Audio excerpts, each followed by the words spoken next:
Olá, meus queridos, tudo bem? Tudo na paz? Graças a Deus. Muito bom estar aqui com vocês, muito bom estar aqui para mais uma vez compartilhar um vídeo falando do ensino da graça de Deus. Muito bem, meus queridos, antes de vocês verem esse vídeo, eu gostaria que vocês continuassem se inscrevendo no nosso canal, vocês também pudessem clicar o sininho ali de notificação, tá bom? Aquele sininho aonde fala todas, tá bom? Você também deixa o seu like e você também comente no final deste vídeo, tá bom, meu querido? Comente, sempre deixe os seus comentários, independente se ele for positivo, se for negativo. Eu sou filho de Deus e aceito qualquer sugestão, desde que seja para melhor, eu aceito, tá bom? Mas nunca vou deixar de falar sobre a graça de Deus. Não, isso nunca. E depois que você comentar no final, você então compartilhe com outras pessoas, tá bom, meus queridos? Vamos para o entendimento de hoje? Graças a Deus. Nós sabemos que hoje o que a gente mais vê hoje em dia é sobre o quê? Falando sobre cultos. Quando as pessoas se reúnem num lugar específico e falam que vão cultuar a Deus ou adorar a Deus. Veja bem, meus queridos, os cultos, o que eram os cultos no passado? O que eram os cultos? Os cultos eram o quê?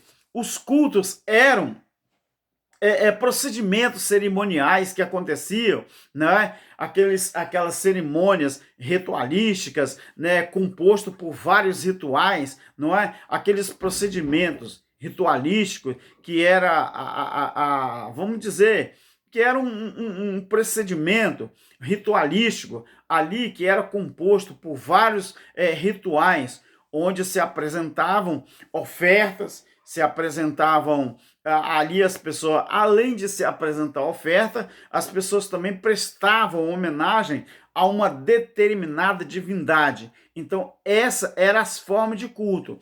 As pessoas se reuniam nos procedimentos ritualísticos, era composto por vários rituais, onde se apresentavam ofertas e ali se prestava homenagem a uma determinada divindade. Então, na verdade, meus queridos, essa era a maneira que os israelitas eles utilizavam para demonstrar não é, amor e a adoração a Deus na antiga aliança. Na antiga aliança é assim, você observa, por exemplo, Hebreus capítulo 9 e o versículo 1, e também Romanos capítulo 9 e o versículo 4. Os discípulos, preste atenção nisso aqui, os discípulos de Cristo, eles não necessitavam realizar nenhum procedimento cerimonialísticos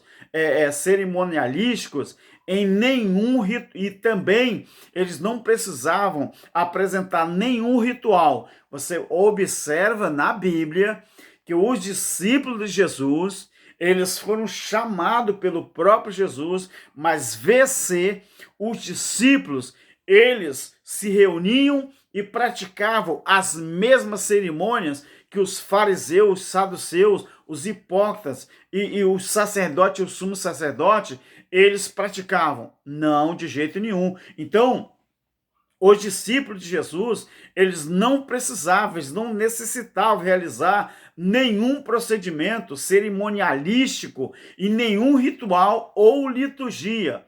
Por quê? Porque o culto na nova aliança, o culto a Deus na nova aliança, é a nova aliança, é a nova vida de amor ao próximo e a nossa obediência ao Espírito de Deus. Então, do jeito que fala em Romanos, capítulo 12, versículo 1. Então, na nova aliança, ninguém precisa colocar uma roupa especial, ninguém precisa colocar uma roupa especial para ir a um lugar específico, para dizer que vai ali adorar a Deus. Porque quem adora a Deus, verdadeiramente, os verdadeiros adoradores de Deus, o que é? Ele adora, meu querido, até quando ele está no banheiro tomando banho, porque às vezes a pessoa está tomando banho, está cantando louvor, ou está meditando numa palavra para sair do banho, vai jantar, daqui a pouco ele vai para a palavra. Então, na graça, na nova aliança, até mesmo quando a pessoa está dentro do seu banheiro, ele pode estar adorando a Deus. Então, na nova aliança, o nosso culto de adoração não são regras litúrgicas, eles não são regras, né, não são procedimentos cerimonialísticos compostos por vários rituais, onde eram apresentadas ofertas, cereais e essas coisas mais. Quando você vai, geralmente, a um templo religioso para dizer que vai adorar a Deus, não sei se você já observou, ali existem vários rituais. Existia isso na velha aliança. Na nova aliança, não existe isso. Porque quando Jesus ensina João capítulo 4 para a mulher samaritana, ele quebra o paradigma de monte e quebra o paradigma de templo. Por quê? Em graça, ninguém precisa disso mais. Dessas coisas litúrgicas, dessas regras litúrgicas, muito menos de algum tipo, meus queridos, de cerimônia religiosa.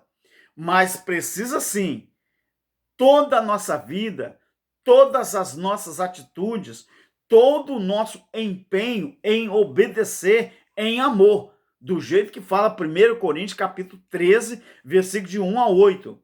Então, muita gente fala assim, o cidadão às vezes fala, o cidadão religioso, ele fala assim, diz que segue os ensinamentos de Cristo, mas na verdade ele não segue coisa nenhuma. Por quê? Porque Cristo diz em João 4 e também o versículo 23, nem no monte e nem no templo. Mas você acredita que as pessoas não querem saber disso? Então por isso que eu falo, Deus, para muita gente, a Bíblia já deixou de ter valor há muito tempo. É só você observar o que os religiosos fazem quando vão para o templo. Eles pegam a Bíblia, colocam debaixo do braço e vai para casa. Vai para casa não, vai para o templo. Quando chega no templo, o máximo que eles leem é quando o pastor lê. Às vezes, um versículo, 2 versículos, 3 versículos. Depois, quando o pastor termina de ler, ele coloca a Bíblia no banco, ou na cadeira, ou no suporte.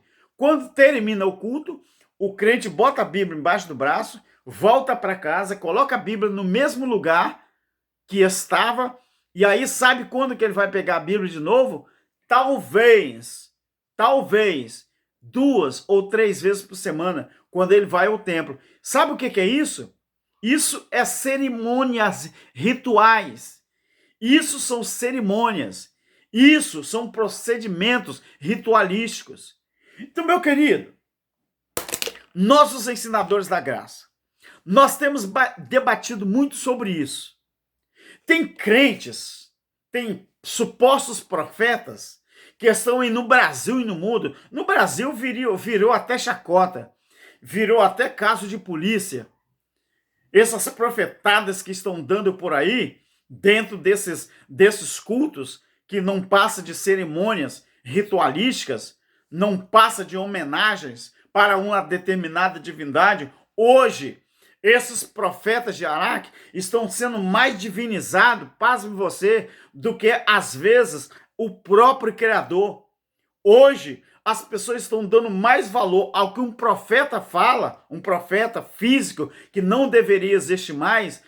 Lucas 16:16, o próprio Jesus falou que a lei e os profetas durou até João, ou duraram. Eu posso colocar no verbo do passado, porque eu estou no futuro, do presente da fala. Então, duraram até João. Então, as pessoas não acreditam. Para eles, os profetas físicos ainda existem. Então, nem o próprio Jesus falando isso, eles não acreditam. Eles quem? Entre aspas, sistema. Esses líderes, eles não querem saber da palavra. Para eles, o que Jesus disse, o que Deus disse, para eles não importa. O que importa para eles é aquilo que eles querem fazer. É as cerimônias ritualísticas deles. Então nós estamos vivendo um tempo, meu querido, em que o homem, ele acha que ele tem audácia de dizer o que Deus pode ou não fazer. Você acredita nisso? Primeiro, vamos lá então. Deus acabou com uma raça inteira em Gênesis, capítulo 6. Sabe para quê? Porque Deus ele precisava colocar ordem no mundo, no reino da terra. Deus, quando trouxe o juízo de Gênesis 6, se foi preciso acabar com toda uma raça, ele acabou, mas ele colocou o seu plano em ordem. Você acha que Deus, meus queridos, vai obedecer o homem? Você acha que Deus está limitado ao que o homem diz ou deixa de dizer, fala ou deixa de falar? Você acredita mesmo que Hebreus capítulo 1, havendo Deus antigamente falado aos pais pelos profetas, a nós, ele falou para nós nos últimos dias através do Filho? E você acha que o sistema religioso quer saber disso? Sabe o que eles querem saber? O dinheiro está entrando. Os rituais ou aqueles procedimentos ritualísticos está em pleno vigor. O que é os rituais, os procedimentos ritualísticos dentro do templo? Santa Ceia, ofertas, dízimos, campanha, jejum, oração no monte. Isso tudo, meus queridos, eram rituais da lei. Isso era válido no tempo da lei.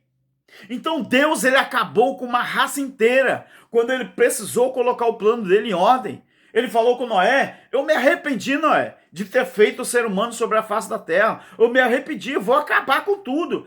Quem tem coragem de dizer Deus não faz isso, Deus não faz aquilo?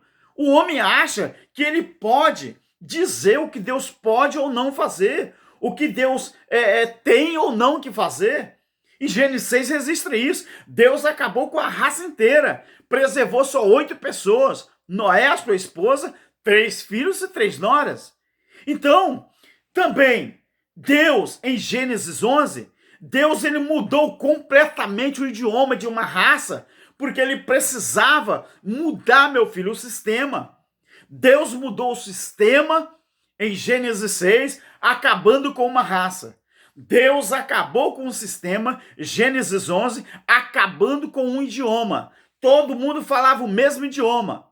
Deus mudou o idioma para que eles não pudessem colocar aquela obra em frente, para que eles não conseguissem, vamos dizer, continuar com os seus planos, colocar em prática os seus planos. Estavam fazendo aquela torre, até que Deus veio: não, tem alguma coisa errada.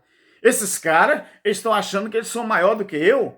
Esses caras, será que eles acham que eu posso ser manipulado? E Deus fala: não, tá errado. O que Deus fez? Mudou o idioma.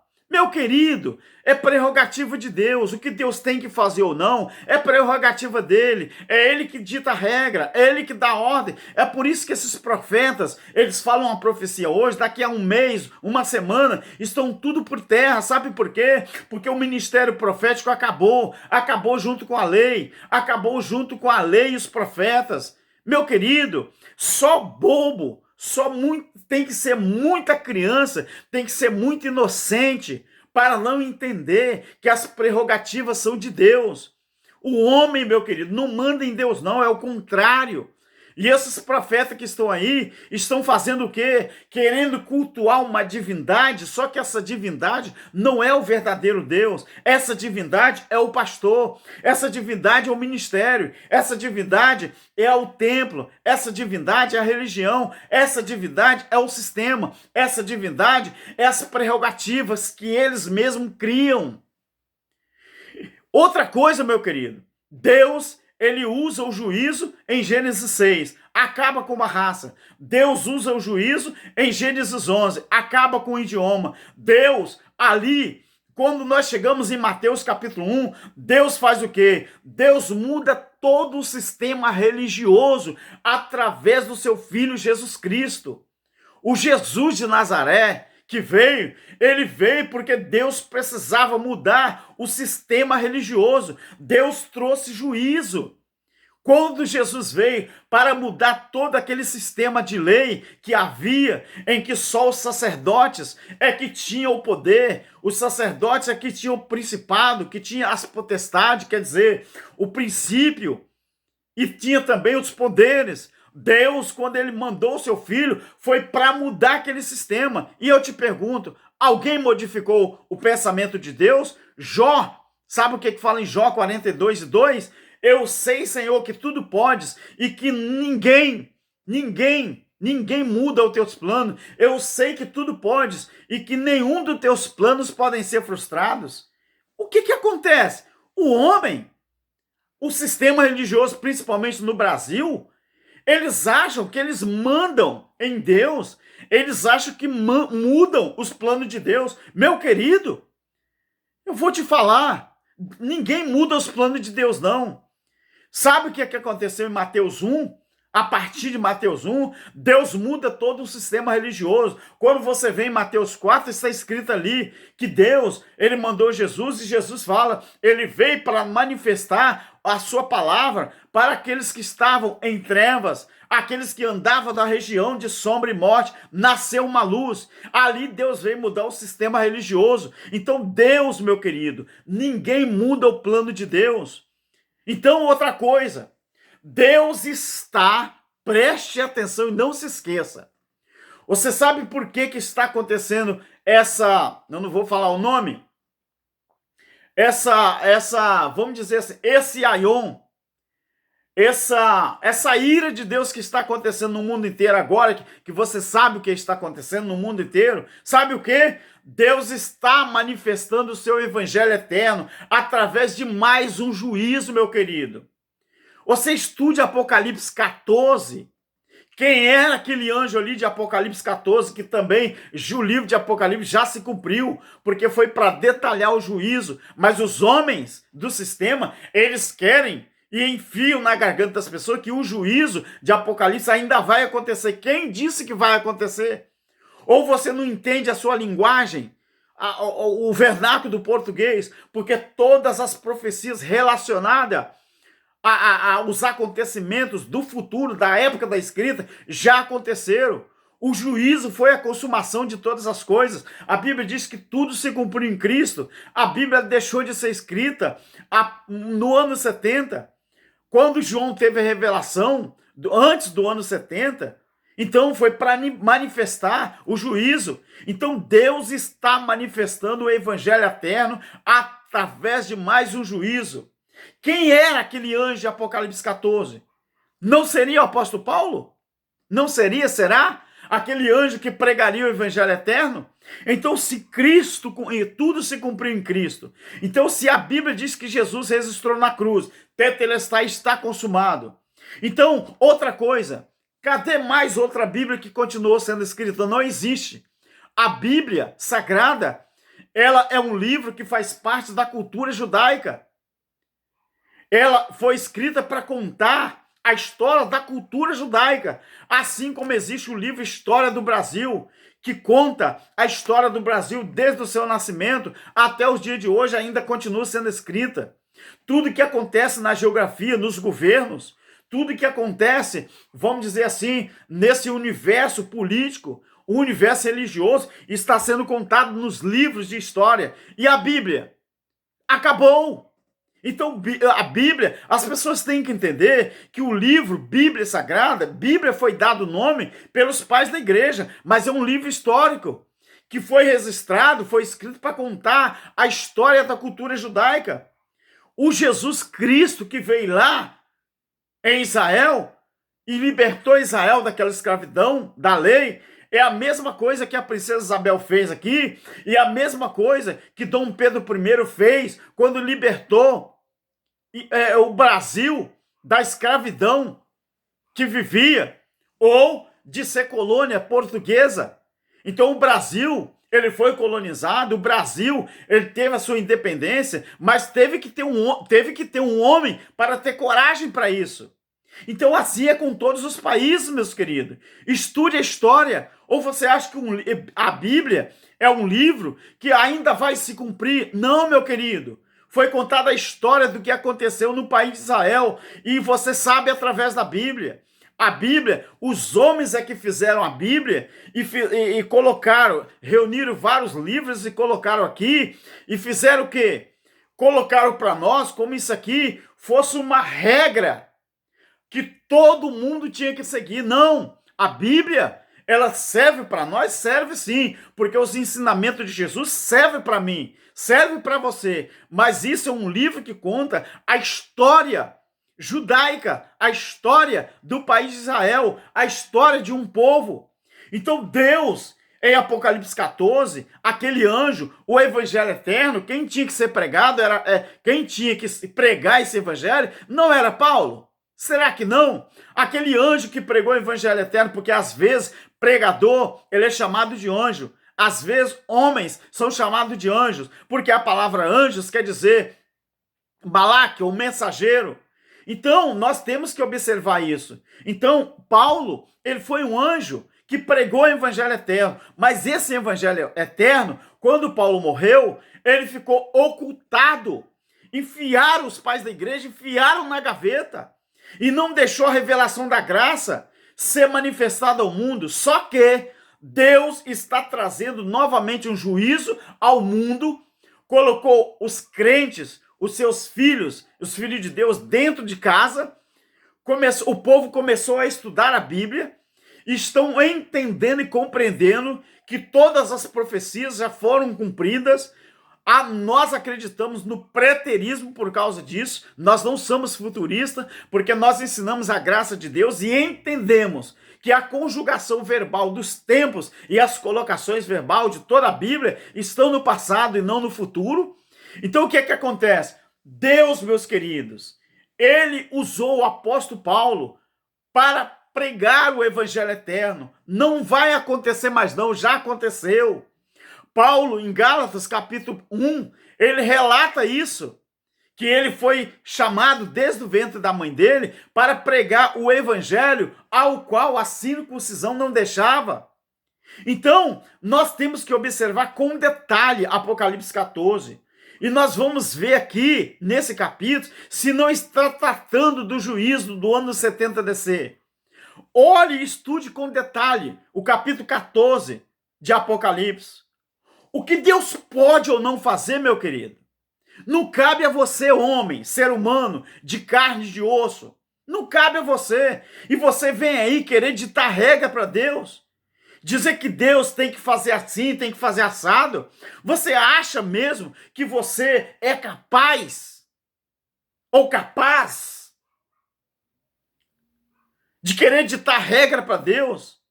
Alguns homens têm a audácia de dizer o que Deus pode ou não fazer, meu querido. Isso que é a parte mais triste. Então, meu querido, o que Deus tem que fazer, preste atenção. Gênesis 6, Deus acabou com uma raça inteira porque ele precisava mudar a situação. Em Gênesis 11, Deus mudou um idioma inteiro porque ele precisava trazer juízo. Em Mateus, a partir do capítulo 1, Deus mudou todo o sistema religioso porque ele precisava mudar a situação. Em Apocalipse 14, a Bíblia mostra que Deus mandou o anjo dele apregoar o evangelho eterno. E você acha que a graça vai sair de moda? Ei, acorda, não vai não. É muito pelo contrário, agora que está sendo manifestado a graça de Deus para o mundo inteiro. Este evangelho eterno, os homens tentaram ocultar no 4º século. Os homens tentaram ocultar, mas sabe o que aconteceu, querido? Sabe o que aconteceu? Deus, ele executa de novo um juízo sobre a terra para manifestar o seu juízo, manifestar a graça de Deus para o mundo inteiro. Aprenda isso. Coloca na sua cabeça que o homem, ele não é capaz de dizer o que Deus tem ou pode fazer ou não, meu querido. Aprenda isso. Ou você está lendo um outro livro que não é a Bíblia? Parece até que nós da graça estamos lendo uma outra Bíblia. Não, querido, é a mesma Bíblia que você usa. Nós da graça entendemos que Deus, quando ele precisar fazer um outro juízo, além desse que está acontecendo hoje no século 21, porque ele precisa trazer de novo a graça para as pessoas entenderem o que é a graça, Deus precisa trazer de novo. Sabe, querido, daqui a 50 anos, eu estou com 55, daqui a 40, 30 anos, talvez eu não vou estar aqui mais não. Mas nem eu, nem você, nessa faixa de idade que nós temos, talvez nós não vamos saber qual é o próximo juízo que vai acontecer. Mas uma coisa eu falo, arrebatamento da igreja física, do jeito que os futuristas pregam, não vai acontecer. Ou precisaria o próprio Deus dar o braço a torcer, a própria Bíblia dar o braço a torcer, que muitas das coisas que estão relacionadas aqui é mentira. Por exemplo, Jesus falou que quando o juízo acontecer, Mateus 16, 28, alguns discípulos estariam vivos. E João viveu. João capítulo 21, o próprio Jesus disse, se eu quero que ele fique vivo, ele vai ficar. É a mesma palavra que ele usou quando ele falou assim, o cego, ele falou assim, eu quero ver. Jesus falou, eu quero ver. Então, a palavra aqui ela é imperativa, eu quero. Alguns ficam usando isso para dizer que aquilo ali não era vontade soberana. Era sim, meu querido. Ele falou que se eu quero, ele está dizendo, eu quero que ele fique vivo. Só porque do se, a condicional, ele falou que se eu quero. Mas ele falou antes, depois da palavra se, condicional, ele falou quero. Ele não usou se eu quisesse. Não. O verbo transitivo, não. Ele usou o imperativo. Se eu quero. Ele está falando assim, que ele fique vivo até que eu volte. E João, meu querido, viu a manifestação do Filho do Homem. Porque João estava na ilha de Patmos, preso por Nero, porque Nero mandou ele para lá. Mas ele presenciou, ele soube do juízo que iria acontecer, ou que aconteceu, igual às 7 igrejas da Ásia. As 7 igrejas da Ásia estavam cientes do juízo que estava acontecendo em Israel. Estude um pouquinho, meu querido. Estude. Além de Flávio Josefo, muitas outras histórias contam a história do juízo. Então, uma coisa eu vou repetir. Deus, ele não obedece o homem. É o homem que deve obedecer a Deus. Tudo que ele quiser fazer, ele vai fazer. Fique na graça, fique na paz. E muito obrigado. Graça e paz. Amém.